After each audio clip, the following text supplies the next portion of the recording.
வணக்கம் எல்லாருக்கும். ஸோ இந்த வீடியோவில் எதை பற்றி பார்க்க போறோம்னா, தமிழ்நாட்டில் நேற்று தாக்கல் பண்ண தமிழ்நாடு அக்ரிகல்ச்சர் பட்ஜெட், அதாவது வேளாண்மை பட்ஜெட்.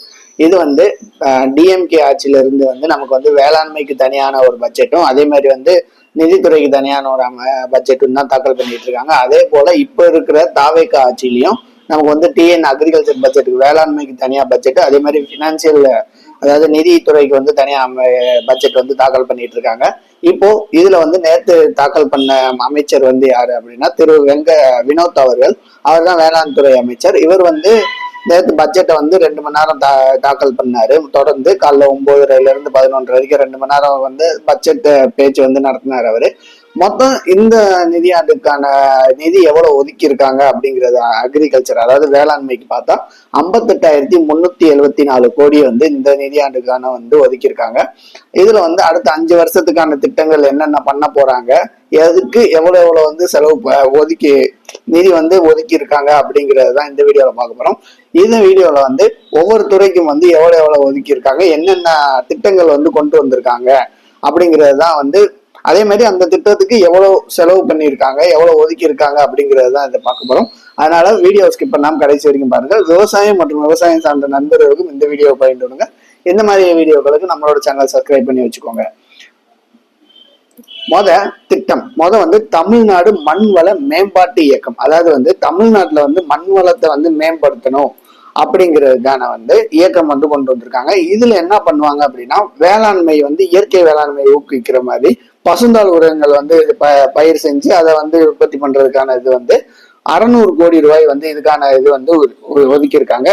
அது 5 ஆண்டுகளுக்கான இயக்கம் 600 கோடி. இது முதல் கட்டமாக 2026 இருந்து 27க்கு 122 கோடி ஒதுக்கியிருக்காங்க. அதுக்கடுத்து நெல் விதை உற்பத்தி மற்றும் விநியோகம் மானியம், அதாவது நெல் விதைகளை சான்று பெற்ற நெல் விதைகளை உற்பத்தி பண்ணி அதை விநியோகம் படுத்துறதுக்கான மானியத்துக்கு 34.72 கோடி ஒதுக்கியிருக்காங்க.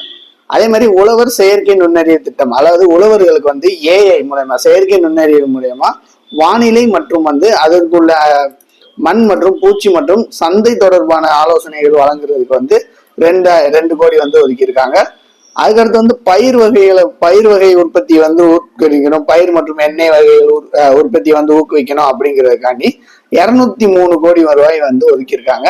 அது போக தமிழ்நாடு சிறுதானிய இயக்கம், அதாவது ஸ்மால் மில்லட், சிறுதானிய வருடம் அப்படின்னு 2023 நம்ம கொண்டாடணும்.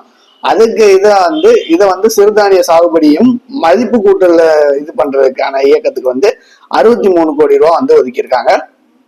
அதே மாதிரி சமுதாய சிறு குறு விவசாயிகள் மைனர் அண்ட் மேஜர் மில்லட்டுக்கு 7 கோடி ஒதுக்கியிருக்காங்க. அதே மாதிரி ஹைபிரிட் வெரைட்டிஸ், ஊட்டச்சத்து நிறைந்த மாற்று தானியங்கள் அறிமுகப்படுத்த 30 லட்சம் ரூபாய். அதே மாதிரி பருத்தி மறுமலர்ச்சி திட்டம், பருத்திக்கான விலை எப்பவுமே ஒரே அளவுக்கு இருக்கும். அதனால நவீன சாகுபடி முறையில பருத்தியை உற்பத்தி பண்றதுக்கு 27 கோடி ரூபாய் ஒதுக்கியிருக்காங்க. மக்காச்சலம் உற்பத்தி மேம்பாட்டு திட்டத்துக்கு 36 கோடி ஒதுக்கியிருக்காங்க. வேளாண் காடுகள், இது வேளாண் பயிர்களோட மரப்பயிர்களையும் பயிரிடுறது மூலயமா நம்மள தரிசு நிலங்களை மீட்டெடுக்கலாம் அப்படிங்கிறதுக்காண்டி 17 கோடி ரூபாய் இதுக்கு ஒதுக்கியிருக்காங்க. இதெல்லாம் முக்கிய அறிவிப்புகள். அதிக உற்பத்திக்கான சான்று பெற்ற விதைகள் ரொம்ப முக்கியமானது. பயிர் மகசூல் அதிகரிக்கிற மாதிரி, அதாவது பயிர் மகசூல் அதிகரிக்கிற மாதிரி சான்று பெற்ற விதைகள் உற்பத்தி பண்ணணும் அப்படிங்கிற வழங்குறதுக்காண்டி 250 கோடி ரூபாய் நிதி வழங்கியிருக்காங்க. அதே மாதிரி காட்டுப்பன்றி சேத தடுப்பு திட்டம், அதாவது வயல்ல காட்டுப்பன்றிகள் சேதப்படுத்துறதுக்கு இருக்கிறதுக்காண்டி நமக்கு 7.35 crores, அதாவது 7.35 கோடி ஒதுக்கியிருக்காங்க. அண்ணல் அம்பேத்கர் வேளாண் உதவி திட்டம், அறிமுகப்படுத்தியிருக்காங்க. இதுல என்ன பண்றாங்கன்னா, ஆதி திராவிடர் மற்றும் பழங்குடியினர் விவசாயிகளுக்கு கூடுதல் மானியம் கொடுத்திருக்காங்க. கூடுதல் மானியம், அதை பாசன உதவி திட்டங்கள் வழங்கியிருக்காங்க. இதுக்கு 56.72 கோடி. அதே மாதிரி தார்பாய் வழங்கும் திட்டம், அது நம்ம இப்ப செய்திகள்ல நிறைய பார்த்துட்டு வரோம். மழையினால இந்த மாதிரி நெல் வணிகள்லாம் வேஸ்ட் ஆகுது, மழையில நனைஞ்சு இதாகுது அப்படிங்கிறதுக்காக அறுவடைய பிந்தைய இழப்பிற்கு ரொம்ப முக்கியம். அறுவடைய பிந்தைய இழப்பிற்கு விதைப்புகளை குறைக்கிறதுக்காண்டி 10 கோடி ரூபாய்க்கு தார்பாய் வழங்கும் திட்டம் கொடுத்திருக்காங்க. அதே மாதிரி மக்கள் சேவகர் அஞ்சல் அம்மையார் விருது அப்படிங்கறத கொடுத்திருக்காங்க. இது போன டிஎம்கே இதுலயுமே இருந்துச்சு. அதாவது அதிக மகசூல் பெறும் சிறு குறு விவசாயிகளை கௌரவிக்கிறதுக்கு அவங்களுக்கு பரிசு வந்து கொடுப்பாங்க. அதுக்கு வந்து 50 லட்சம்.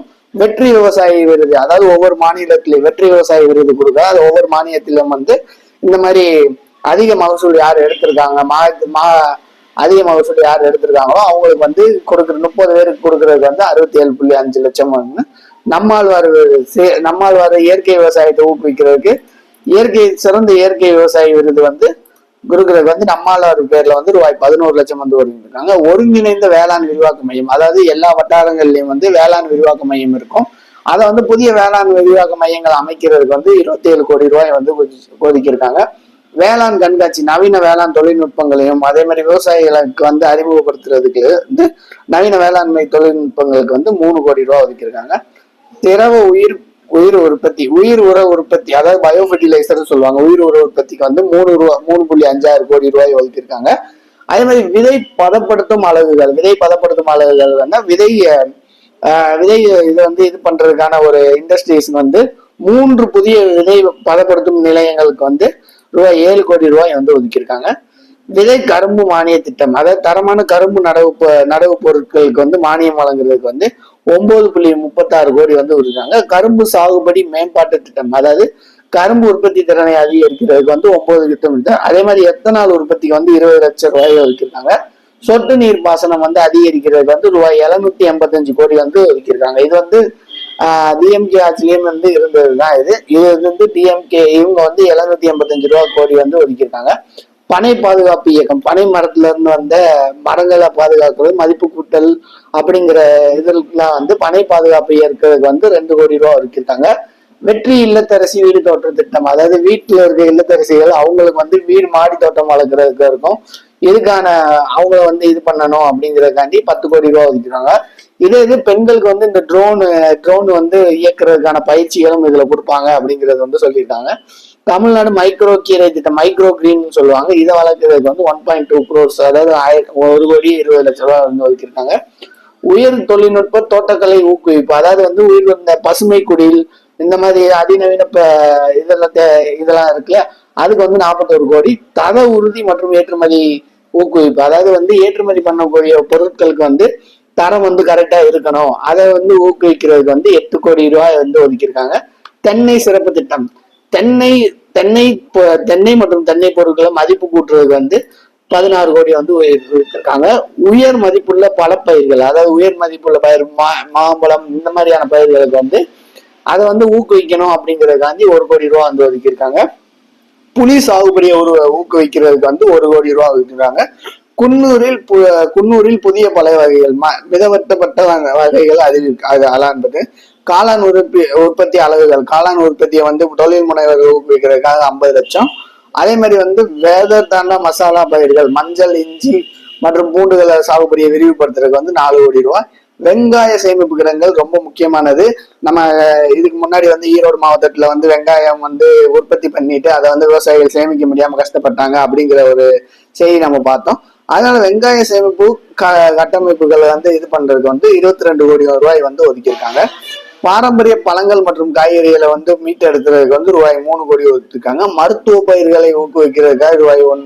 அதே மாதிரி வேளாறில் தோட்டக்கலை பண்ணை அமைப்பு, அதாவது நாற்றங்கால் மற்றும் தோட்டக்கலை பண்ணை வந்து வேலூர்ல அமைக்கணும் அப்படிங்கிறதுக்காண்டி வந்து 2 கோடி ரூபாய் ஒதுக்கிடுறாங்க. அதே மாதிரி புட்டூரில் புதிய நர்சரி, அதாவது புதிய பெரிய நாற்றங்கால் பண்ணை அமைக்கிறதுக்கு 7 கோடி ரூபாய் ஒதுக்கியிருக்காங்க. மொத்தம் இந்த நிதியாண்டுக்கான ஒதுக்கின இது வந்து 58,374 கோடி ரூபாய் வந்து இந்த வேளாண் பட்ஜெட்ல வந்து தாக்கல் பண்ணியிருக்காங்க. இந்த வேளாண் பட்ஜெட் எப்படி இருக்கு அப்படிங்கறது உங்களோட கருத்துக்களை வந்து கமெண்ட் செக்ஷன்ல பதிவு பண்ணுங்க. இந்த மாதிரி வீடியோகளுக்கு நம்மளோட சேனலை சப்ஸ்கிரைப் பண்ணிக்கோங்க. அடுத்தடுத்த வீடியோல பார்ப்போம். நன்றி.